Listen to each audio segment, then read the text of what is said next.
அஸ்ஸலாமு அலைக்கும் வரஹ்மத்துல்லாஹி வபரகாத்துஹு பிள்ளையால் பிஸ்மில்லாஹிர் ரஹ்மானிர் ரஹீம். நான் இந்த வீடியோவை 6க்கு பதிவு செய்கிறேன் பிள்ளையால். இந்த முறை எக்ஸாம் எழுதுகிற பிள்ளைகளுக்காக வேண்டி, அதாவது ரிப்பீட்டர்ஸுக்கும் சரி, இந்த முறை ஃபெஸ்ஸாக எழுதுகிற பிள்ளைகளுக்கும் சரி, அவங்களுக்காக தான் பிள்ளையால் நான் இந்த வீடியோ ரெக்கார்ட் பண்ணுறேன். சில முக்கியமான விஷயங்களை நான் சொல்ல பிள்ளையால் விளங்கி எடுத்துக்கொள்ளுங்க. இதை நீங்கள் என்னென்ன செய்யணும், இருக்கிற காலத்தில் என்னென்ன செய்யணும்ங்கிறத கொஞ்சம் ஷார்ட்டாக சொல்ல பிள்ளையால் விளங்கி எடுத்துக்கொள்ளுங்க. இதில் ஆக முக்கியமான விஷயம் பிள்ளையால், இந்த கடைசி 6 மாதம்ங்கிற டைமிங்கில் பிள்ளையால், இந்த டைம் வந்து நிறைய விஷயங்களை மாற்றும். முன்னுக்கிற பின்னுக்காகும், பின்னுக்கிற முன்னுக்காகும். இந்த டைமை 6 சரியாக பயன்படுத்தலையோ அவைய பின்னுக்காகுவாங்க, 6 சரியாக பயன்படுத்துகிறாங்களோ அவைய பின்னுக்குதலும் அவைய முன்னுக்காகுவாங்க. இதாக முக்கியமான விஷயம் பிள்ளையால். நாம் திருப்பி சொல்ல ஒரே ஒரு விஷயம் என்ன நினைச்சேன் பிள்ளையால், நீங்கள் இந்த முறை கடைசியாக வந்த பேப்பரை நீங்கள் பார்த்தாலும் சரி, அதுக்கு முந்தின முறை பேப்பரை பார்த்தாலும் சரி, அதுக்கு முந்தின முறை பேப்பரை பார்த்தாலும் சரி, ஒரே ஒரு விஷயம் நான் பிள்ளைகள் இருக்கணும்னு நினச்சேன் பிள்ளையால், பாஸ் பேப்பரை பேஸ் பண்ணி தான் எல்லா கேள்வியும் இருக்கும். நீங்கள் அது எந்த பேப்பரை பார்த்தாலும் ஒன்றும் இல்லை, பாஸ் பேப்பரை பேஸ் பண்ணி தான் இருக்கும். உதாரணத்துக்கு நான் சொல்ல போனேன் பிள்ளையால், இப்போ நீங்கள் 2024 பேஜ் பிள்ளைகள் பாஸ் பேப்பர் செய்கிறான்னு சொன்னால் 2010 வருவேல், 11 வருவேல், 2000 வருவேல், சில 1980 வருவேல்.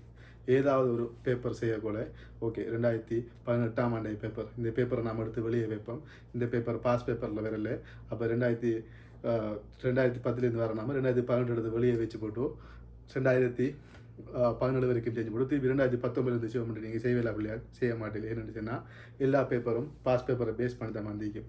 ஆனால் 2018 பேஜ் பிள்ளைகள்கிட்ட இந்த கதையை சொன்னால் அவை அந்த மாதிரி விளங்கி எடுத்திக்க மாட்டாங்க. இதே போல் இப்போ 2024 நீங்கள் எக்ஸாம் எழுத போகிறீங்க. இப்போ 2024 நீங்கள் எக்ஸாம் எழுத போகிறேன்டா 2030 பேஜ் பிள்ளைகள் 2023 பேப்பரை செஞ்சு போட்டு அதே ஃப்ளோவில் 2024 பேப்பரை செஞ்சு அதுக்கப்புறம் 2025 பேப்பரை செய்ய போகிறாங்க.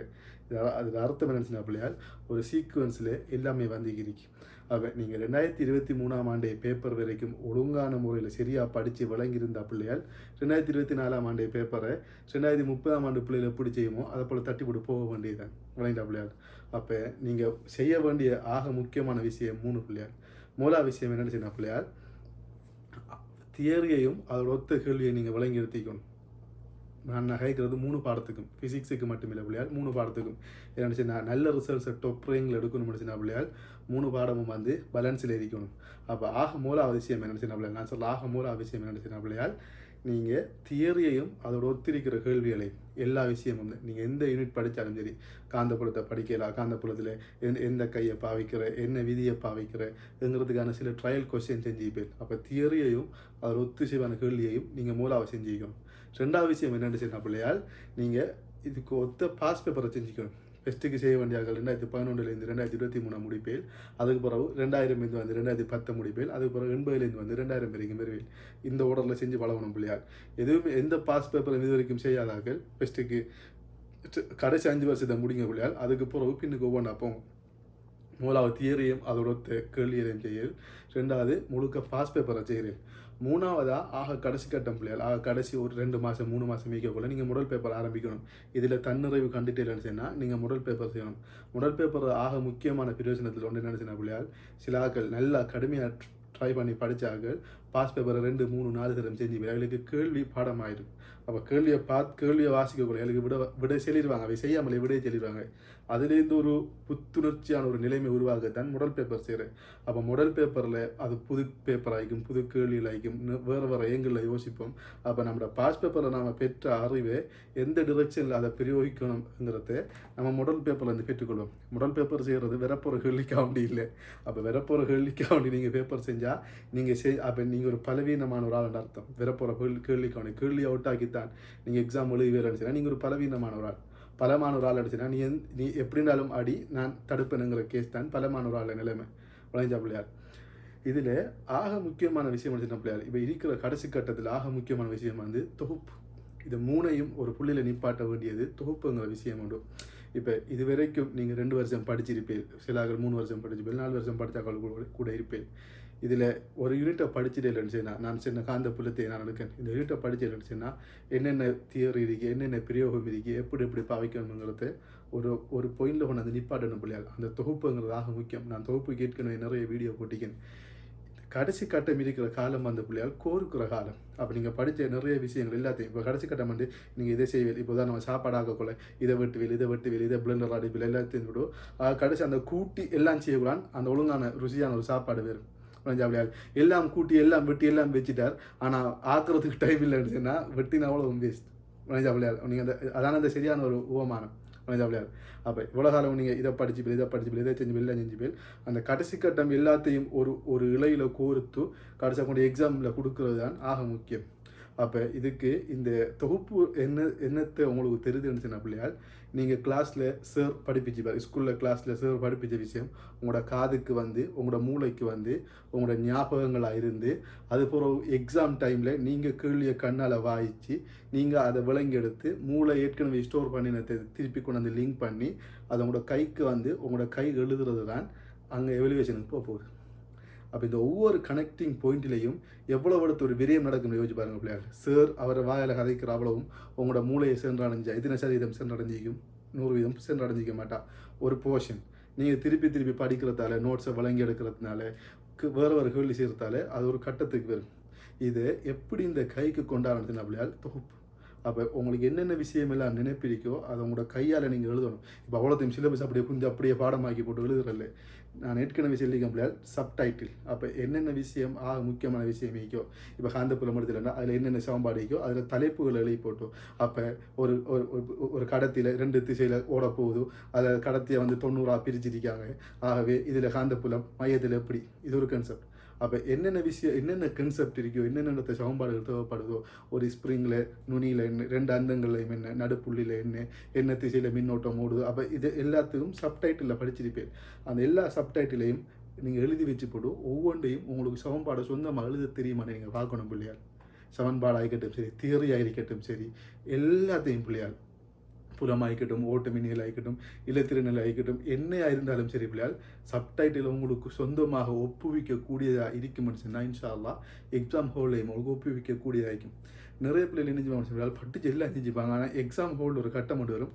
ஒரு ஆள் இப்படி எடுத்துவிட்டா அவை அங்கே செய்வாங்க. அந்த எடுத்துவிட்டா அவை அங்கே செய்வாங்கங்கிற காரணம் என்ன நினச்சேன்னா அவைய தொகுப்பால் அவைய சொந்தமாக எழுதி பழகாதாக்கள். அப்போ ஆக முக்கியமான விஷயம் பிள்ளையால் தியரியை படிச்சு இப்போ இனி இருக்கிற காலம் ஆக முக்கியம் என்னச்சுன்னா நீங்கள் என்னென்ன யூனிட் முடிக்கலையோ. இப்போ ஒரு ஆள் உண்மையாக இந்த மாதிரி எக்ஸாம் எழுத வேண்டிய ஒரு ஆள் 3 பாடத்துலேயும் ஒரு நிலைமை. இப்போ மெக்கானிக்ஸில் அவர் மெக்கானிக்ஸ் மட்டும்தான் படிச்சிருக்கேன், மற்ற ஒன்றும் படிக்கல, 3 பாடத்துக்கு வந்தாருண்டா அவர் இனி இருக்கிற காலத்துக்கு அவருக்கு சரியான வளங்கள் இருந்து சரியான விஷயம் இருந்தால் அது ஒரு கடும் ரிஸ்க்கான இடம். நான் அப்படியான ஒரு ஆளுக்கு கைக்கல பிள்ளையார். நான் நோமலான ஒரு ஆளுக்கு கைக்கேன். நான் நோமலான ஒரு ஆள் எடுத்தேன். உலகாலமும் நோமலா படிச்சிக்கு வந்து உலகாலமும் நோமலா ஒரு ஆள் படிச்சிக்கு வந்து அவர் இந்த கடைசி கட்டத்தில் இருக்கார். அப்போ அவருக்கு சில நேரம் ஒரு கடைசி 2 யூனிட் மிஸ் ஆகும், கடைசி 3 யூனிட் மிஸ் ஆகும். அப்படியான ஒரு ஆளுக்கு கேட்கணும். அப்போ என்ன இருக்கிற காலத்தில் பிள்ளையால் நீங்கள் கடைசி யூனிட்டை நீங்கள் குயிக்காக அந்த யூனிட்டை வழங்கி எடுத்து முடிங்க. எந்த ஒன்றையும் கடைசி கட்டம் வரைக்கும் லாஸ்ட் மூமெண்ட் வரைக்கும் காத்திக்கணும். நான் இதை கடைசியாக படிக்க போகிறேன், எக்ஸாமுக்கு முதல் ஒரு கிழமைக்கு முதல் உங்களுக்கு டைமே இருக்க மாட்டோம். என்ன இப்போ 4 மாதம் இருக்கணும், அந்த 4 மாதம் அண்ணா பறக்கும் பிள்ளையால் இன்னும் பறக்கும். நீங்கள் கண்ணை பற்றி முடிக்க ஒரு 4 மாதம் போயிருக்கும். அப்போ இருக்கிற காலம் ஆக முக்கியம் பிள்ளையால். அப்போ இதில் என்ன செய்யணும்னு சொன்னால் பிள்ளையால் இப்போ நான் கைக்கக்குள்ள உங்களுக்கு ஒரு விஷயம் ஒன்று வழங்க வேணுச்சுன்னா இதெல்லாம் உங்களுக்கு தெரிஞ்ச விஷயம் தானே. தியரியை படிக்கணும், பாஸ் பேப்பரை செய்யணும், இல்லாட்டி அதுக்கப்புறம் முதல் பேப்பர் செய்யணும், இதெல்லாம் எங்களுக்கு தெரிஞ்ச விஷயம் தானே. இதில் நான் என்ன புதுசாக சொல்ல வரேன்னு சொன்னால் பிள்ளையால் 99% இப்போ 100 பேர் இருக்காங்கன்னு சொன்னால் பிள்ளையால் அதில் 99% ஆட்களுக்கு 100% ஆட்களுக்கு எல்லாம் தெரியும். 100% ஆட்களுக்கு எல்லாமே தெரியும். இன்னும் படிக்கணும், இன்னும் செய்யணும், ஏழியாக தூங்கணும், ஏழியாக ஒழுங்கணும், ஏழியாக படிக்கணும், படிக்கிற நேரத்தில் வேஸ்டேஜ் இல்லாமல் ஆக்கணும், கொஞ்சம் ரிலாக்ஸ் ஆகிப்படும், கொஞ்சம் படிக்கணும், கூட டைம் படிக்கணும், தியரி முடிக்கணும், பாஸ் முடிக்கணும், எல்லாருக்கும் எல்லாம் தெரியும். இதில் 1% ஆட்களுக்கு மட்டும்தான் பிள்ளைகள் அதை இம்ப்ளிமெண்ட் பண்ணிடும். அந்த 1% ஆட்கள் தான் வெள்ள ஆக்கள். நான் சொல்ல விஷயம் இதாக இல்லையா, அந்த 1% இப்போ நீங்கள் 100% இதை இம்ப்ளிமெண்ட் பண்ணக்குள்ள 100ல் இருந்து நீங்கள் 1க்குள்ளே வந்தீப்பேல். அப்போ உங்களோட போட்டி வந்து 100 மடங்கால குறைய போகுது. விளைஞ்சா பிள்ளையால் இதை இம்ப்ளிமெண்ட் பண்ணுற ஆட்களுக்குள்ளே நீங்கள் போட்டி போடக்குள்ள இன்ஷா அல்லாஹ் நீங்கள் கடைசி ஆளாக வந்தாலும் வெல்லக்கூடிய ஒரு ஆளை தான் பிள்ளையால் வருவீர்கள். விளைஞ்சா பிள்ளையால் ஆகவே இனி இருக்கிற காலம் பிள்ளையால் ஆக முக்கியமான நான் செல்ல வர விஷயம் என்னன்னா என்னென்ன யூனிட் இருக்கோ உங்களுக்கு விளங்கும். ஃபஸ்ட்டுக்கு நீங்கள் உங்களை ஒரு டயக்னிஸ் பண்ணுங்க. நான் என்னென்ன விஷயம் நான் ஏற்கனவே ஃபிசிக்ஸ் சேம்பரில் ஒரு சார்ட் ஒன்று ஷேர் பண்ணி நான் உங்களுக்கு நினைப்பிக்க பண்ணி தெரியாது பிள்ளையால். அந்த சார்ட் என்ன சொல்லுதுன்னு சொன்னால் நீங்கள் ஒவ்வொரு என்னென்ன பாஸ் பேப்பர் முடிச்சிக்கல், என்னென்ன இதில் தியரி முடிச்சிக்கல், நீங்கள் எத்தனை சதவீதம் ஒவ்வொரு அலைகளை மீக்கல் என்கிற ஒன்று அந்த சார்ட்டை வச்சு உங்களோட ஃபைனல் மார்க்ஸை செல்லலாம். நான் அதுக்கு ஒரு சமன்பாடு இருக்கு விளைஞ்ச பிள்ளையால். இப்போ நாம் என்ன செய்ய ஆரம்பிச்சேன் பிள்ளையால், உங்களை செல்ஃப் டயக்னோசிஸ் பண்ணுங்க. 3 பாடத்துலையும் நான் என்னென்ன நிலைமையில் இருக்கேன், என்னென்ன பாடத்தில் நான் தியரியை கம்ப்ளீட் பண்ண வேண்டியக்கு, என்னென்ன பாடத்தில் நான் பாஸ் பேப்பரை கம்ப்ளீட் பண்ண வேண்டியக்கு, என்னென்ன அழகு அடுவாகுது எல்லாத்தையும் கடைசியாக ஒரு புள்ளிக்கு கொண்டு வந்து நிப்பாட்டி பிள்ளையால் அடுவாகிற எல்லாத்தையும் முடிச்சு போட்டு கடைசி கட்டம் டைம் வச்சு செய்ய பாருங்க பிள்ளையால். நான் உங்கள்கிட்ட நல்லா சொல்லியிருக்கேன். ஆக முக்கியமான விஷயம் பிள்ளையால், நீங்கள் பாஸ் பேப்பர் ட்ரை பண்ணுறீங்களா பிள்ளையால், நீங்கள் டைம் வச்சு நீங்கள் செஞ்சு நீங்கள் அதை கரெக்ட் பண்ணி நீங்கள் என்னென்ன புலவுறீங்கிறத பாருங்கள் பிள்ளையால். நீங்கள் என்னென்ன புலவுறீங்கிறத பார்த்தேலடா இதான உங்களுக்கு எக்ஸாம். இப்போ நீங்கள் உங்களை எவலுவேட் பண்ணிட்டு நான் உங்களுக்கு விளங்கும் நான் என்னென்ன புலவுறேன்னா நீங்கள் அடுத்த பேப்பரில் அந்த பிள்ளை விட மாட்டேன், அதுக்கு அடுத்த பேப்பரில் விட மாட்டேன். அப்போ கண்டினியூஸாக போக்கல பிள்ளையால் நீங்கள் நிறைய பிள்ளை விட்டு நிறையத்தை கற்றுக்கொண்டிப்பேன். இது நீங்கள் செய்யலைன்னா இந்த பிள்ளையை நீங்கள் எக்ஸாம் ஹோலில் விடுவீங்க. சொல்ல விஷயம் விளங்கிட்டா பிள்ளையால். ஆகவே இருக்கிற டைம் பிள்ளையால் நீங்கள் ஆக சரியாக பாவீங்கோ, ஒவ்வொரு பாடத்துலையும் முடிக்காத முடிங்கோ, தொகுப்படுங்க பிள்ளையால், ஃபுல் பேப்பராக செஞ்சு ரெடி பண்ணுங்க பிள்ளையால். எல்லாம் செஞ்சு இப்படி இதை செஞ்சு முடிக்கக்குள்ள அண்ணா டைம் பேய்த்திடும், 3 மாதம் பேய்த்திடும். கடைசி ஒரு மாதம் என்னென்ன புது பேப்பர் முதல் பேப்பர்கள் வருதோ எல்லாத்தையும் ட்ரை பண்ணுங்க பிள்ளையால். என்ன சின்ன பிள்ளையால், இப்போ எக்ஸாமில் கடைசி கட்டங்கள் ஆக்கள் வருவாங்க. இறுதி ஒரு மாதத்தில் 75 மார்க்ஸ் பெறுவதுப்படி, 100 மார்க்ஸ் பெறுவதுப்படி எல்லாம் வரும். நிறைய இங்கே நடக்கிற நிறைய விஷயங்கள் பிள்ளையால் அடுத்த செய்ய கால எடுக்கிற வேலையில் செய்வாங்க. நோமல் எல்லாரும் அது ஒரு வளமுறை. என்னென்னு சொன்னால் கடைசி கட்டங்கள் விஷயங்களை கொண்டாந்து போட்டு அடுத்த சைக்கு இங்கே வாங்குங்கிறது தான் இங்கே நடக்கும். அப்போ நீங்கள் கடைசி கட்டம் வரைக்கும் காத்துக்கிக்க தேவையில்லை. கடைசி கட்டம் போய் இந்த ரிசோர்ஸை வாங்கி எடுக்கிற சும்மா வளகாலமும் சும்மா இருந்து போட்டு ஆக கடைசி அண்டைக்கு வந்து இதையும் படித்தா உங்களுக்கு கேஸ் வரும், இதையும் படித்தா சி வரும்ங்கிற அந்த நிலைமைக்கு இல்லை. அந்த வேர்ஸ்ட் கேஸுக்கு நீங்கள் போகணும். நீங்கள் இப்போ உங்களை டயக்னோஸ் பண்ணுங்க, உங்களுக்கு என்னென்ன தேவைங்கிறது நீங்கள் விளங்கிடுங்க பிள்ளையால். அதுகளை கடும் குவிக்க முடியுங்க. படிப்பு வந்து கடும் சின்ன ஒரு விஷயம் பிள்ளையால். அதை ஏர்லியாக செஞ்சிருந்துச்சுன்னா நல்லா செஞ்சிடலாம். நீங்கள் கடைசி கட்டம் வரைக்கும் நீங்கள் காத்திக்கிருந்துச்சுன்னா பிள்ளையால் அந்த கடைசி கட்டம் அந்த எல்லாமும் சேர்ந்து இருக்கக்குள்ள உங்களால் பெர்ஃபார்ம் பண்ண இயலாமைக்கும் பிள்ளையால். ஆகவே இருக்கிற டைம் 4 மாதம் வைக்கும் சாலா. அப்போ நீங்கள் முடிக்க வேண்டியதை முடிங்க பிள்ளையால். கடும் குயிக்காக போங்க, டைம் வேஸ்ட் இல்லாமல். இந்த இருக்கிற கடைசி கட்டம் பிள்ளையால் பின்னிக்கிறால முன்னுக்காக பின்னுக்காகும். ஆக நீங்கள் கடும் கேர்ஃபுல்லாக போக வேண்டியது உங்களோட கடமை பிள்ளையால். இது உங்களுக்கு ஒரு ஜஸ்ட் ஒரு ரிமைண்டருக்காக சொல்லலாம் பிள்ளையால். இன்ஷா அல்லாஹ். அஸ்ஸலாமு அலைக்கும்.